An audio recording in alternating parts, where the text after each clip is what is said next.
这个就被称为洞穴人家。这里呢，以前叫做川千洞，现在是叫桃源洞，也就是说是一个世外桃源，所以呢取名叫桃源。现在我们远方先这样看一下这里面的洞穴，这个洞穴是挺大的，里面的空间很别致啊，别有洞天。它这里呢还有提供茶水，好像还提供农家乐。上面那个岩石也是一层一层堆积起来的。这位大叔来了，来开门，已经进来了，可以看到里面别有洞天吧，小桥流水啊，有很多座椅，还有很多图腾。前面好像看到很多字啊，那这里位大叔有可能就是我们说的书法比较厉害，可能也是一个文化人。哦，大家看看这下面，是不是小桥流水啊？水流声还挺大的。这个洗干净了。哎，叔，我问一下，这个门票48块钱包括了哪一些？门票这48块钱呢，我们只是个进来就是，看洞中的风景的嘛哈，是神仙洞咯。茶水我们是免费供应，中午他客人累了，他还可以睡午觉，睡午休。我们床铺也是免费的，我们下面还有清湛的山群，可以免费洗澡。第六啊，这48块钱里面还要请客人吃一餐农家饭。哦，那挺好的。这个就可以了嘛。虽然山洞不大，但是小山洞它能够有大特色，为什么呢？它是在洞中玩耍，在洞中修行，在洞中康养，在洞中吃饭，在洞中喝酒，在洞中娱乐，在洞中自学，在洞中洗澡。你走遍天下旅游景点，没得任何一个地方有这样好的条件，是，这就是它的特色。所以用小山洞做大文章。他还泡了点茶给我，等一下我再喝吧。先去里面转一转。这个是沙发，当然了，这里可能就是有些人在这里吃饭，因为这里还搞农家乐，并且呢，它这里呢也提供烧烤场地，不过也是收费的。因为它这里本身以前呢就是打造一个乡村旅游，所以说就是变成了一个景区。这里还有很多这种矮小的房子，我感觉啊，就是当时开发成景区的时候，乡村旅游可能就是弄得相当于是民宿。你像这里呢，可能就是提供来旅游的人居住的，因为有床，就是这个样子。这里床还挺多的，我估计逢到节假日还有挺多人来游玩的。呀，这里又是一个卧室，小桥流水，在这种山洞里面还有水流过，这个水大家看一下清不清晰？这应该是那位大叔写的字：桃源洞中玩一日，胜过世上活10年，有意思吧？我现在相当于是走在这种独木桥上面，走在这个桥上面看远处的风景，还挺好的。下面就是这样溪水、小溪、河流，在这个里面呢非常舒服。我们说的冬暖夏凉，其实这个地方很多人都来过。我们一些旅游博主啊，其他的博主都来过，有些人还可能在这里住了1、2天。墙上这些像面具，一开始我以为是这边的图腾，因为这里也是属于土家族嘛。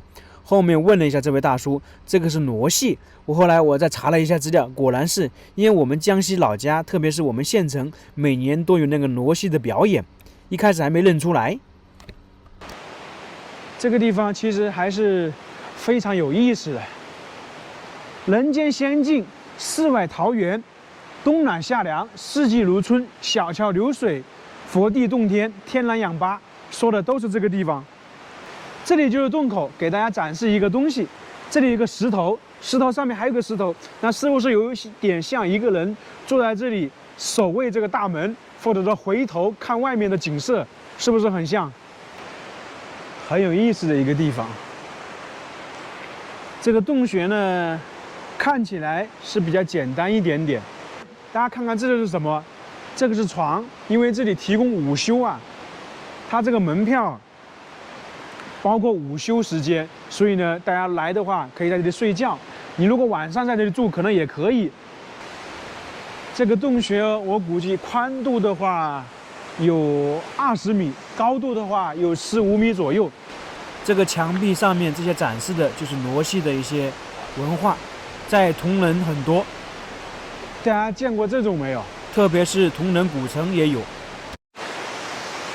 外面是大太阳，里面呢是祥和的一片天。大自然神奇，这些巨大的石头当年是怎么形成的？在这里不知道存在了多少万年，有可能是几十亿年都有啊。走到贵州、湖北恩施这一块，这种巨大的山洞、山谷特别多。这个洞穴还是非常不错的，两边是相通的。这里相当于一个大厅一样的。我刚才看到了，这里有烧烤的工具，估计节假日还有人来这里做烧烤。师傅，您贵姓啊？我名贵姓沈，姓沈是吧？三点水的沈。哦，您这是重庆人吧？我不是重庆人，我是江西人。江西的哟。对，最近去了重庆，一直在重庆跟恩施这边游玩，就后来发现这里不错，就过来了。哦。我也有朋友来过。您在这里生活了多少年了？我今年的17年多。17，您今年多大了？65啊。65，哇，40几岁就来了。嗯。当时怎么想到来这个地方生活呢？我老家就是外面了。就外面，你是土家族吗？我是阁楼处。后面怎么搬到这个地方来了？搬到这个地方来，这个是我们大家联合起来搞了开发了嘛。搞了个旅游是吧？搞旅游开发了嘛，乡村旅游开发了嘛。那你当时投资了多少钱？我投资，我们业工，我们前后业工投资和修桥、修路啊，投资了将近500多万，将近600万，修了个桥，修这条公路进来，又把这个洞，它的洞原来是4高，本来原来一个人根本一个人不敢进来，这儿没人路进来，就像这里羊肠小道，一个人不敢进来，像这些都是室外的。这一群都是乱石。这个地方冬暖夏凉，冬天会不会冷？因为我听说贵州经常有冻雨啊，这些比较冷。冬天那个水管都是温的，那水也是温的。像我们冬天在那个河里面洗菜呀、洗这些，它都是温的。它这个温差，它与外面它是相反的。热天它就出来是冷空气啊。冬天那个洞里面出来就是暖气啊，它就像个中央空调一样。那是很好。像河里这些水，我感觉都很清，可以直接喝了吧？我们是直接喝这个水了。没得污染，没得一点污染。哎，我看您这里写了很多字，您是练书法还是怎么？我没得事了，我就练下书法吧。我看写的很不错啊。还得学习。一个文化人，一个是修身养性，而那个消磨下时间，3一个陶冶下情操了。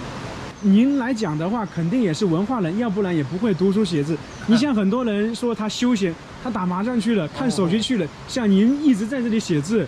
哎呀，我看一下，写的很好啊，一般人写不了啊。你现在连很多人拿毛笔都不会。有的还是写得好，他经常写，经常练。我这个呢，也是在学嘛，也老了没那事了嘛。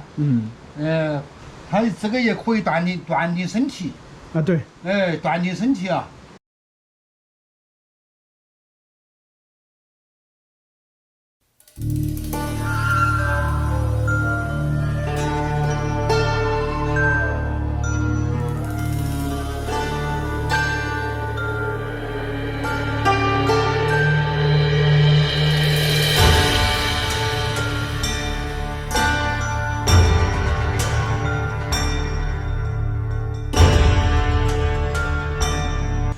大家看我现在在哪里？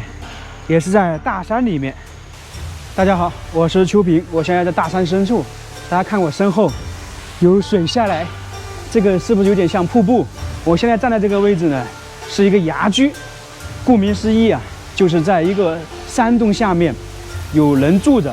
这个我们在湖南看了，这个地方是在湖北利川的毛道镇。现在我们往前走一走。洞穴人家就在前面。为什么会来看一下这些地方？因为这个地方非常有特色。在湖南跟贵州很多这种洞穴人家。那么在湖北呢，恩施这边其实很多山，所以也有。那一进来，我们发现这里是什么？这里就是一些家禽的，就是养猪、养羊、养鸡这些。从眼前我们看到，这都是大的石头。那石头呢，下面是有点空旷，里面住了人家。那这个地方历史有多久呢？我们就来说一说。像这些都是巨大的石头，那这些石头它是从哪里挖出来的？应该是从山上带下来的。它这里呢，等于是在一座悬崖峭壁上面，上面是悬崖，下面也是悬崖，所以自然而然的话，这里呢比较危险。但是呢，我挺佩服这些人的，因为这些老百姓啊确实厉害。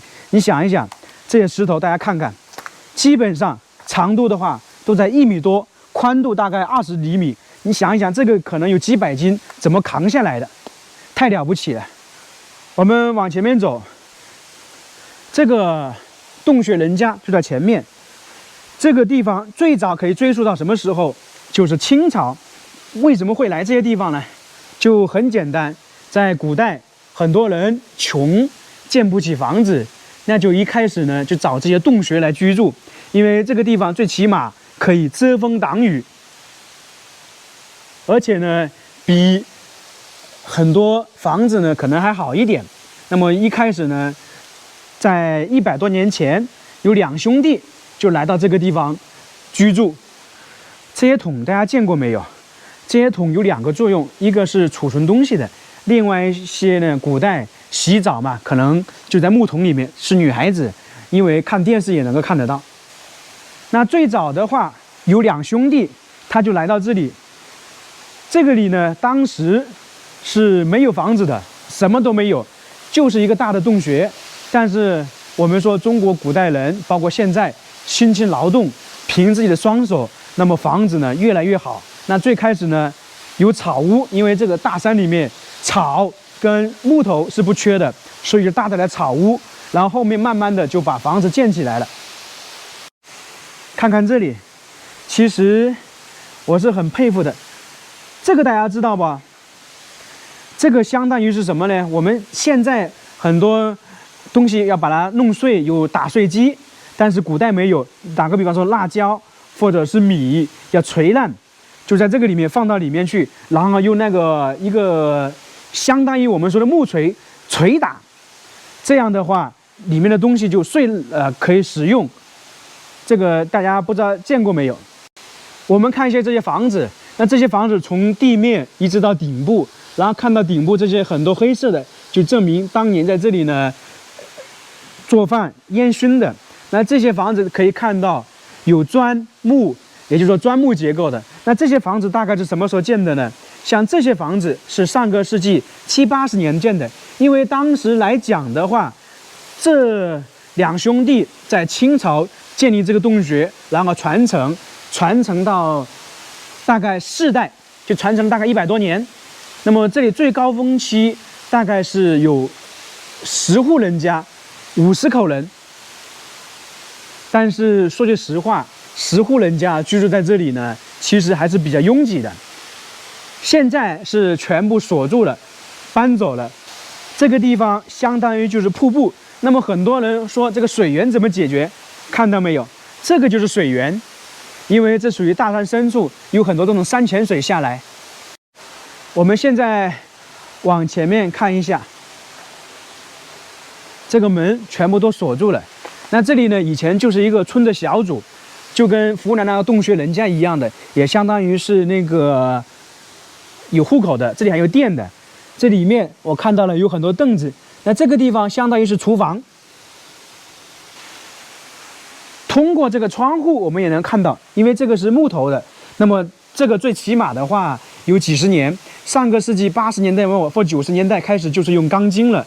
那这个时候呢，就是木头。那这里是一个卧室，小的卧室，还有床。继续走，那这些地方是干嘛的呢？这些就是晒东西的、挂东西的。你像恩施这边有土家腊肉，还有平时晒东西的就腊肉、腊鱼、腊鸡这些。到了这里看到没有，空间就不一样了。那这个是纯木结构的，那这个房子可能还更早一点。因为它窗户就不一样。为什么会说更早？我们说的房子也是经过一个时间的变革。你像这个时候，打个比方，60、70年代建的房子，那个窗户这样竖着的，而更早一点的，大家看到没有？那些窗户就是一格一格的，所以这个要区分一下。那这个东西大家见过没有？这个就是晒东西的，相当于我们说的簸箕那些东西，上面还有很多字啊，看一下，乘风破浪，奋勇前进。那这个地方我估计荒废的话也没多久，因为上面显示的新农村，我估计也就荒废了10-20年吧。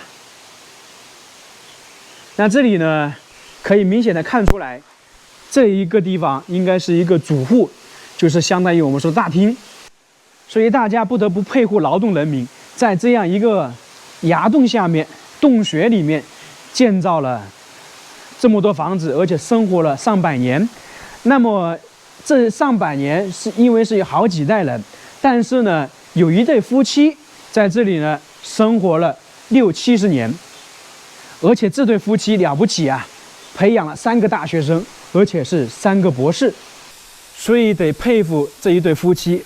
这一对夫妻呢，在这里住了大概60、70年。我们说，在几十年前培养一个大学生都不容易，他培养了3个，而且3个都博士，非常了不起吧？也就可以这样说，他们夫妻非常重视教育，才能培养出来。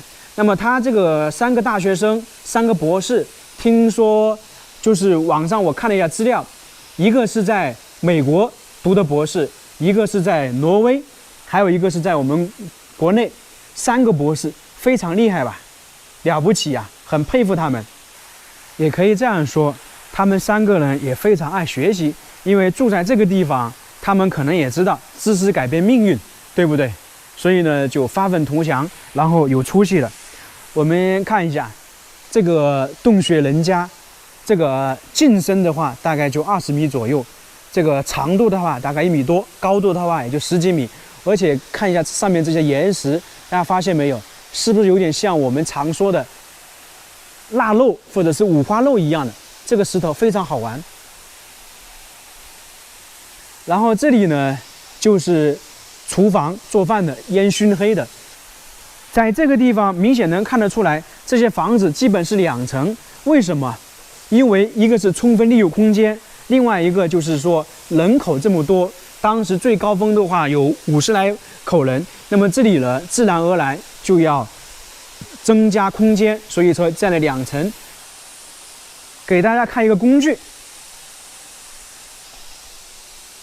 这个大家见过没有？石磨，我们经常吃的豆腐啊，很多时候靠这个磨出来的。还有什么打个比方，把玉米、粒弄在这里磨出来都可以的。我们看一下，还能转得动的。这个磨就是这样的，很有意思吧？很多人都没玩过，可能城市很多人都没见过。这个还挺好用的。那磨出来，从这里流出来，看过做豆腐的人就最明显。那有些是人磨，然后有些看电视也知道用驴磨。整个沿着这个弧形的洞穴，很多这种架子。有这么多架子，其实也能体现当时这边居住的人还是比较多一点的。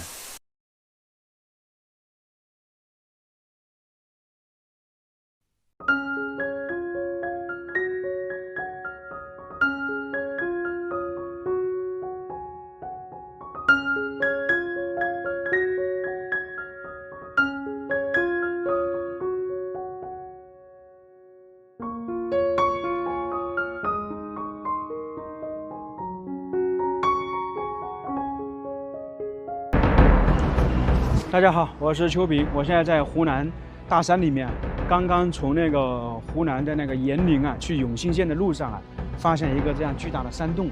我发现呢，这个湖南有一个特色，我们常说寺庙是一般建在背靠山的或者平地上面，而它这里的寺庙啊，基本上是建在那个洞穴里面的，就是叫我们说的潭，它这边湖南叫潭，就是潭穴，我们一般叫洞穴。所以我们就看看它这个寺庙是什么样子。我走到这里呢，发现呢还有回音，而且这个丹霞地貌上面呢有很多这种洞，就像崖洞一样的。这个在那个陕北啊，或者是说黄土高原，能够看到很多这样的洞穴。它这个洞穴呢，不知道是什么洞穴，等一下近距离看一下。湖南呢，我感觉特别有特色，特别是湖南茶陵，还有那个这边永信啊这种丹霞地貌的话，丹霞地貌就催生了很多，下面是空荡荡的，就一个天然的洞穴。这种洞穴呢，就是我们说的那个可以隐藏东西，有人定居，有人生活。然后这个地方呢是一座寺庙，这个寺庙呢听说历史呢比较悠久了，我们去看一看，好吧？我们这样看一下，从这里可以看到它这个洞穴啊，这个高度的话大概有70米左右，那宽度呢可能有，我估计啊有差不多100米吧，然后进深呢也有100多米。我们走进去看一下，这上面呢洞口就是这种崖洞啊，密密麻麻的，可能是不是里面有一些那个动物在里面？你看看上面，这是不是？特别是像我们看那个《盗墓笔记》啊，或者《鬼吹灯》啊，那些蛇啊或者蚂蚁啊，就是从这些地方出来，这是不是很有意思？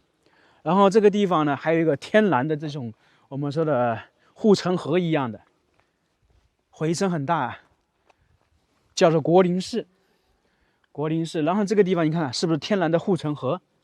这个河对面就是一个寺庙。这个寺庙上面呢，在右上角啊，还有南天门，上面有很多佛像。进入这个寺庙前，这里有颗巨大的石头。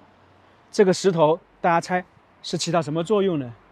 就是我们说的保卫、守卫一样的。我们看很多地方天然的就是这样的，像守卫着大门一样的。护城河里面也有一颗石头，就是2个巨大的石头啊，守卫着这个国林寺这个寺庙。这个建筑呢，就是这个寺庙啊，始建于清朝咸丰时期。咸丰大家知道吧？就是那个道光的儿子，也就是慈禧的老公。整个建筑高度呢，就是我们这个国林寺这些大概是高度是20米，单层建筑，宽呢大概是40米，那个纵深呢35米，整个洞的进深大概100米，包括这个护城河啊，就是它因为这个寺庙是在这个洞里的中间，建筑面积大概800平米。这边上去就相当于我们说的南天门，然后这边呢就是寺庙。明月清风，不知道能不能进去参观了。我们前几天去了一个茶陵的那个这种洞穴啊，坦呐也是一样的，它那个里面的空间进深的话比这里还大，但是呢里面的洞穴高度啊，可能就那个没这么高。大家看看上面的，奇特不奇特？密密麻麻的这种小的岩洞啊，现在里面不知道有没有东西，特别是这个洞，我感觉有点东西。大自然的神奇之处啊，这些都是天然形成的。还有一个地方呢，这一块像一个巨大的脚印一样的。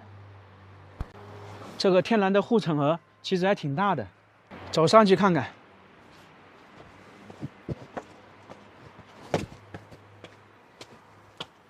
那里就是南天门，这个经常看影视剧知道了。我们说的神话南天门，这个是那个神仙呢，天上神仙的，就我们说的必经之路。还有说在古代啊，皇帝的那个都城啊，南门就是朱雀门，南门是正门，一般是这样的。这是天然的崖洞啊，大不大？这些崖洞密密麻麻的，如果是晚上没有灯光的话，是不是刚才说了那个《盗墓笔记》一样的？但是大家知道这个洞是怎么形成的吗？这种洞叫什么说法？大家了解吧？我是不太懂啊，因为对这个洞的说法我不是太清楚。就这个坦洞穴，你看从下到上，这个高度的话大概有100米啊。其实真正洞口的入口是在那里，那边还有一些，我们看一下，那边还有个塔，在洞穴这边呢，还有一些我们说的棺材。大家说这些是什么作用的呢？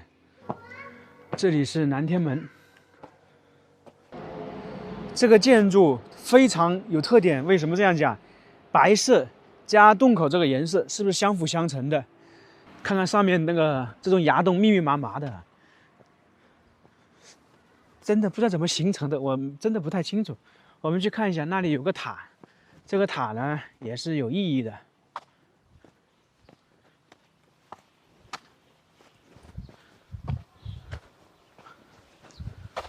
塔这里呢，应该还有几座墓，我们去看一看。为什么会有墓呢？就是因为这个寺庙嘛，建了100多年，170年左右，所以有很多主持啊，或者很多那个我们说的那个僧人在这里去世，然后呢，就可能后面呢就安葬在这个地方。看到没有？这里有好几座，就是像打个比方说，像少林寺也是有的，寺庙一般都会有的。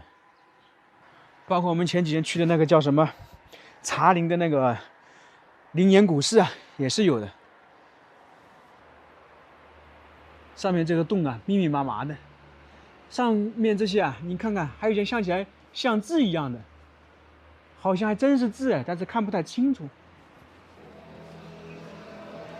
往这里看一下，这里还有一坛东西，这是什么？我们再这样看一下，这个是不是很大？整个这个洞穴啊是超级大的。